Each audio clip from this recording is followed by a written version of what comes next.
Today I'm going to teach you how to play Firm Foundation by Belonging Co. Worship in any key. I'll be demonstrating in the key of C because it's easiest for beginners, but I'll also have the numbers displayed so you can translate this to any key. If you were playing this song in the key of G, for example, when I play a 5, you would play a D. A big way I build is with the pad filter, which you'll see being adjusted on the screen as I adjust the knob on my MIDI keyboard. If you like the sound of these tones or want to see how it works, I'll have my Ableton Worship Keys template linked in the description below. Let's get into the song.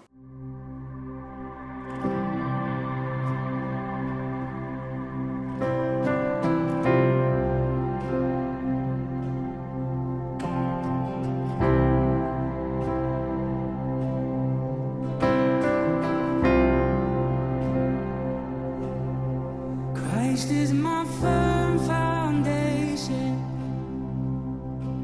the rock on which I stand, when everything around me is shaking. I've never been more glad that I put my faith in Jesus, 'cause He's never let me down. He's faithful through generations.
If you are newer to worship piano and want to fast track your learning, I just launched a new online worship piano course. This course takes you through all of the main concepts you need to go from beginner to on a worship team fast and simple. Click here to check it out.